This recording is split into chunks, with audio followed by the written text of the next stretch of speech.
It was a cold morning in a sleepy town tucked between the mountains. Snow had fallen overnight, covering everything in a delicate white silence. The world seemed to be holding its breath.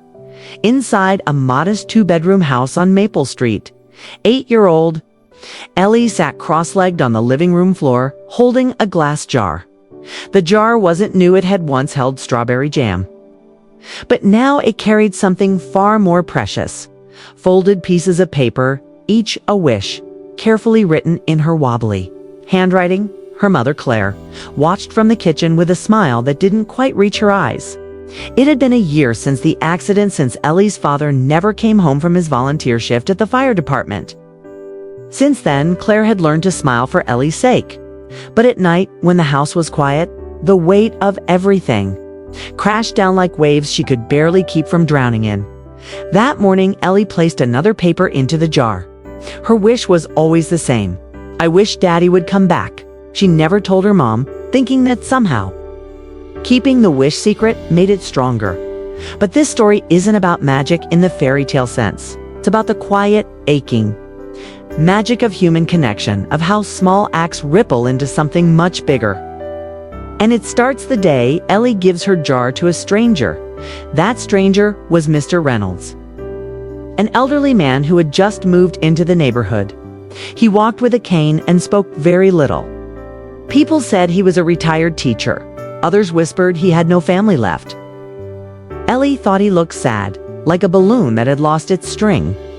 When she handed him the jar, she said simply, "It's for wishes, but only the good kind." And then she skipped away without waiting for a response. Mr. Reynolds didn't know what to do with the jar. But over time, as he opened each little folded note, he found something more powerful than wishes. He found purpose. This is the story of how a grieving child and a lonely old man changed each other's lives. How love, even in its quietest form, can echo through a community in the most unexpected ways. Mr. Reynolds moved into the yellow house at the corner of Maple Street on a rainy Thursday. No one saw him arrive, and no moving truck ever came. One morning, the porch light was on, and there was a curtain swaying behind the second-floor window. That's how the neighbors knew the house wasn't empty anymore. He was a quiet man. Tall, thin, always dressed in dark wool coats and brown leather shoes that clicked against the pavement. He walked with a cane, slow but steady, and never spoke unless spoken to. The children in the neighborhood made up stories about him. Some said he was a retired spy. Others claimed he had a treasure hidden in his basement. Ellie didn't believe in those stories. She thought he looked sad. Every afternoon she would see him sitting alone on his porch, watching the world without truly being in it. She would wave. Sometimes he nodded. Most times, he died. Any afternoon, Ellie stood outside his gate holding her jar. It was now half full of folded paper wishes she'd been writing since Christmas. She had always imagined giving it to someone who needed it more than she did. With trembling hands, she pushed open the gate and stepped onto his porch. He turned to look at her, but said nothing. "This is for you," she said, holding the jar out with both hands. "Wishes, but only the good kind." He blinked, surprised. His hand trembled slightly as he took the jar. "Why?" he asked. "Because you look like someone who might need one," Ellie said, then turned and ran back to her house. Mr. Reynolds sat with the jar for a long time, turning it over in his hands. He placed it on the side table next to his worn-out armchair and forgot about it, at least for a few days. That night, however, something kept pulling his eyes toward it. The soft glow of the porch light reflected through the glass, casting tiny shadows on the wall like fluttering wings. On the fourth day, he opened the jar. The first wish read, "I wish my mom could smile again." The second, "I wish snow would fall forever." The third, "I wish Daddy wasn't in heaven." Each one pierced his heart in a different way. He read a few more, then stopped. He placed the lid back on and held the jar to his chest. There were no words to describe the feeling growing inside him, something between grief and warmth, pain and healing. Mr. Reynolds had lived alone for over 15 years. His wife had passed from cancer, his only son estranged for reasons he no longer remembered clearly. After he retired from teaching, he drifted further into isolation. Time passed and so did people. Days blurred. Holidays came and went. He had learned to live in the quiet, but the wishes stirred something. The next morning, he took out a piece of paper and wrote, "I wish I knew how to say thank you." He folded it neatly and placed it back in the jar. That weekend, he baked cookies, something he hadn't done in over a decade. He placed them in a tin, added a little note that simply said thank you, and left it on Ellie's doorstep. When Ellie opened the tin, her eyes lit up. From that moment, a quiet exchange began between the two. No conversations, just notes and little gestures, cookies, hand-drawn pictures, bookmarks, pressed flowers, and more wishes. A friendship built not on words, but on quiet kindness. In giving away her jar, Ellie had opened a door. And through that door, Mr. Reynolds began to return to life, not all at once, but piece by piece. Mr. Reynolds started waking up earlier than usual. The creak of the floor beneath his slippers became a familiar companion again. And the scent of fresh coffee filled his home, something it hadn't done in years. He sat by the window with the jar of wishes in his lap, reading one every morning like a ritual. One day, he unfolded a paper that read, "I wish Grandpa remembered my name again." He stared at it for a long time, longer than usual. That one hurt more than the others. The words took him back to a hospital room years ago, where his wife had looked at him with blank eyes, not knowing who he was anymore. Her Alzheimer's had taken nearly everything from her memories, words, warmth, and it had almost taken him too. He had held her hand through the silence, even when she forgot it was his. That single wish brought it all back. For the first time in years, he cried. But something about that release felt necessary. Healing doesn't always arrive quietly, sometimes breaks you open so something new can grow. Later that afternoon, Mr. Reynolds walked to Ellie's front yard while she was drawing chalk flowers on the pavement. Without saying anything, he sat beside her and watched. After a moment, she handed him a piece of yellow chalk. "Draw something," she said. "I haven't drawn anything in years," he replied, but took the chalk anyway. He drew a crooked sun. Then she added blue clouds and a house with a smiling face. By the end of the hour, the sidewalk was covered in their shared world, bright, awkward, and full of life. That evening, he found himself looking for things he'd packed away. In an old drawer, he found his late wife's photo albums, sat on the floor with them, flipping through each one like stepping stones across time. There she was, young and full of life. There was his son, Jason, holding a fishing rod. There was the three of them on a swing set, laughing. He traced their faces. With his fingers, a soft knock on the door broke the stillness. Ellie stood there holding a drawing. "It's you and her," she said. "I saw her picture through your window." He looked down at the drawing, to stick figures sitting under a tree, one with white hair, the other with long curls. A jar of wishes sat between them, glowing like a lantern. He smiled. "You drew her beautifully," said. "I think she's still listening," Ellie said quietly. "People don't disappear when they leave." That night, Mr. Reynolds wrote another wish. "I wish I hadn't been so afraid to love again." He folded it slowly and added it to the jar. In the following days, his world began expanding in tiny ways. He started planting herbs on his windowsill, basil, mint, thyme. He cleaned out the cluttered attic, called a woman named Margaret from the senior center, whom he hadn't spoken to in years. Their call lasted 2 hours, but the most unexpected thing happened the following week. A letter arrived. The envelope was worn and slightly bent, addressed to Thomas Reynolds. The return address was from Portland. His hands shook as he opened. It on side was a note, scribbled in a familiar but older handwriting. "Dad, I've been thinking about writing for years. I wasn't ready, but I am now. If you are too, I'd love to see you. Jason." He sat back in his chair, stunned. Jason. His son. The boy who had once called him his hero. who had left without a word after one terrible fight. Mr. Reynolds had replayed that night 1,000 times over in his head. The words they'd exchanged, the pain left unspoken. He had given up hope of ever hearing from him again, and yet, here it was. He placed a letter beside the jar that night. He didn't write a wish. He simply whispered, "Thank you." Asterisk, the following morning, Mr. Reynolds stood in front of his closet, holding up 2 shirts and staring at them like they held the answers to the universe. He hadn't been this nervous in decades. Not for doctor appointments, not even funerals. But today was different. Today he was going to see his son. He chose the blue one, his wife's favorite tan, took extra care to button it neatly, smoothing it over his stomach. He trimmed his beard, polished his shoes, and stared into the mirror until he barely recognized the man staring back. And daring to hope again. Jason had written that he would arrive by noon. At 11:45, Mr. Reynolds was already on the front porch, gripping the jar of wishes tightly in both hands. He wanted to show it to him, wanted to tell him how Ellie's little pieces of paper had saved his life. But most of all, he just wanted to see his son. The sound of a car pulling up startled him. A silver sedan stopped by the curb.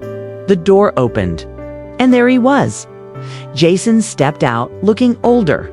Of course, lines around his mouth, streaks of gray in his hair, but unmistakably still the boy he had raised. His eyes were cautious, guarded. But when they met Mr. Reynolds, something softened. They didn't speak at first, just stood there. 2 men with years of silence between them, each unsure how to cross the distance. Mr. Reynolds broke it with a whisper. "I wasn't always a good father." Jason blinked. "I wasn't always a good son." And just like that, something cracked open.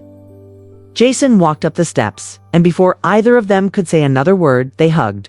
A long, silent embrace. It didn't erase the past, but it gave permission for a future. Inside the house, everything felt warmer. Jason sat on the old couch while Mr. Reynolds brewed coffee like he used to when Jason was still in high school. They talked about small things. First, weather, work, Ellie's chalk drawings. Then, as if the jar had loosened something in both of them, the conversation dug deeper.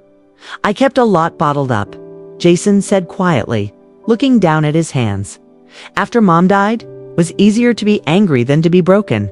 Mr. Reynolds nodded. "I know. And I wasn't strong enough to hold us both." They paused, then Mr. Reynolds stood up and returned with the jar. He placed it on the table. Between them, Jason raised an eyebrow. "What's that?" "A jar of wishes," Mr. Reynolds smiled faintly. "From Ellie, the little girl next door." He opened the lid and took one out. "I wish Mr. Reynolds had someone to talk to." Jason read it. Then another. And another. By the 5th one, his eyes were moist. "She did all this for you. She reminded me I still mattered, that I wasn't finished." Jason reached for one more. "I wish his son came home." He froze. Mr. Reynolds swallowed hard. "I didn't plant that, I swear." Jason stared at it, then chuckled softly. An awkward, watery sound. "She must be some kid. She's an old soul in a tiny body." The rest of the day passed in conversations and pauses, laughter and hesitation. They took a walk around the block, shared stories they'd buried for years. At one point, Jason stopped in front of the old treehouse his father had built him when he was 7. "It's still there," he whispered. "It always will be," Mr. Reynolds said. That evening, they sat on the porch with Ellie. She handed Jason a fresh piece of chalk and nudged him toward the sidewalk. "Draw with us." He hesitated for a second but knelt down beside her. They drew the sun, a crooked house, a tree with hearts in its leaves. When Jason added a small figure holding hands with a tall one, Mr. Reynolds smiled. "I remember that from the beach trip." Jason looked over, surprised. "You do?" "I kept every photo." Later that night, Jason stood by his car, unsure whether to stay longer or not. Mr. Reynolds said, "You don't have to rush off. The guest room's still yours." Jason paused, keys in hand. Then, with a small nod, he pocketed them. "I'd like that." And just like that, the silence of the house was filled again. The next few days unfolded like scenes from a dream. Jason stayed longer than planned. He extended his flight, then quietly canceled it altogether.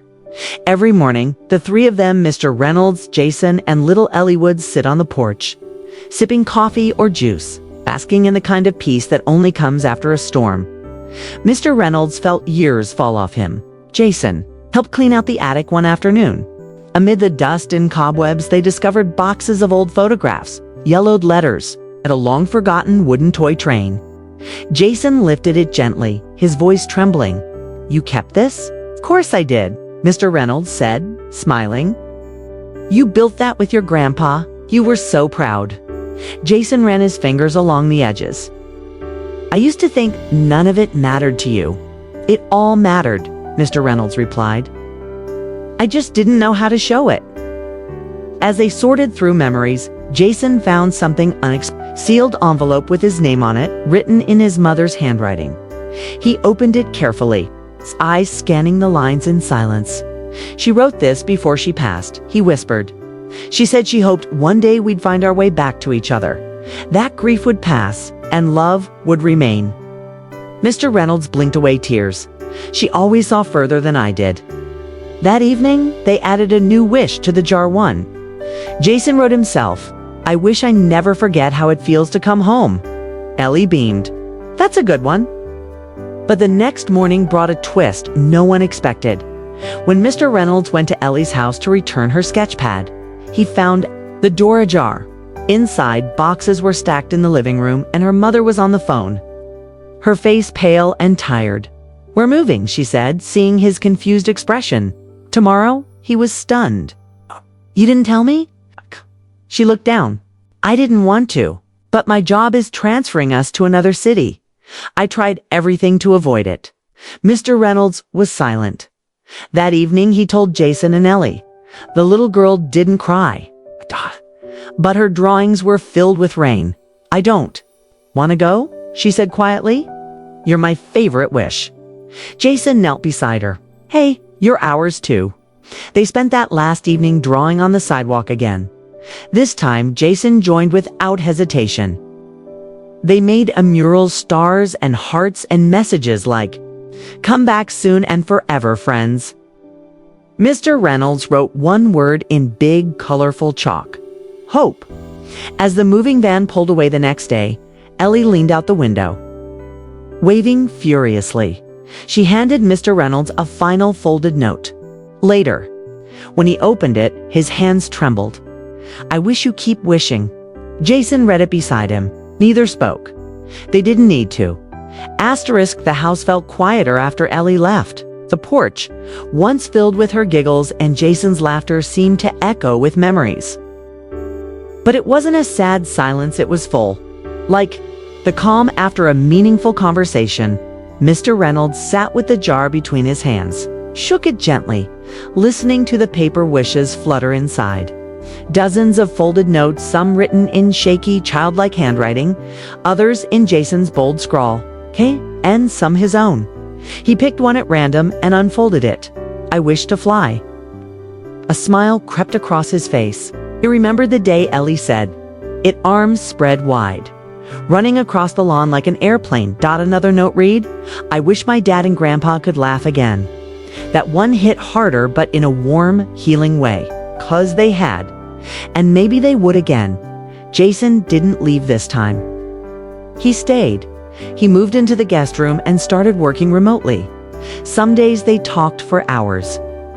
Others, they sat in silence with coffee and memories. It wasn't always easy. These were hard days to moments when grief still surfaced or old wounds ached. But they had found a rhythm. One afternoon, Jason came home with a new jartler, made of hand-blown glass with flecks of blue and gold.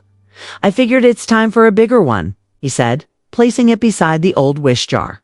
They filled it, slowly, not just with wishes now, but with memories.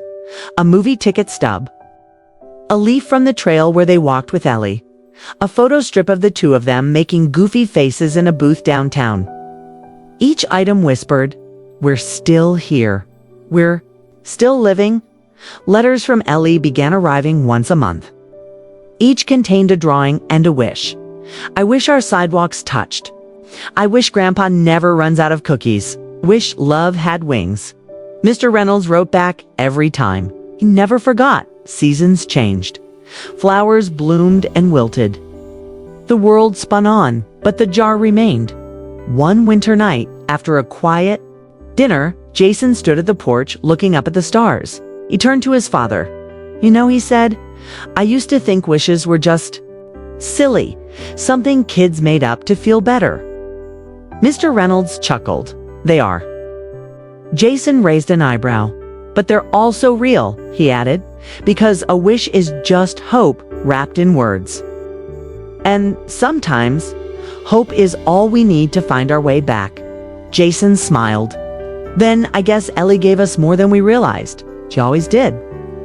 Inside the house, the jar sat on the windowsill, catching the moonlight. Its contents shimmered faintly: paper, memories, fragments of heart, and somewhere miles away, a little girl stared out her own window, holding a matching jar. Inside it, her latest wish read, "I wish they know I never stopped loving them. Asterisk if this story touched your heart." You're not alone. The jar of wishes is more than just a tale. It's a reminder that even the smallest gestures of love, hope, and memory can bring us back to what matters most.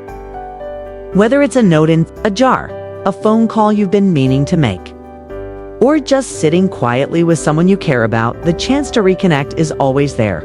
So ask yourself, is there someone you've lost touch with? Is there a memory worth revisiting? Is there a wish you've buried deep inside, waiting to be spoken? We invite you to share your own wish in the comments. Maybe it's for healing, for forgiveness, for a second chance. Whatever it is, let it out. You never know who needs to hear it or who might feel a little less alone because you did. And if you believe in stories that heal and inspire, like this video, share it with someone who's carrying a quiet wish. Subscribe to our channel for more true and touching stories every week together. Let's build a community where emotions are welcome, stories matter, and wishes, no matter how small, have a place to live. Because in a world that often rushes past feelings, you took a moment to stop and feel, and that's beautiful.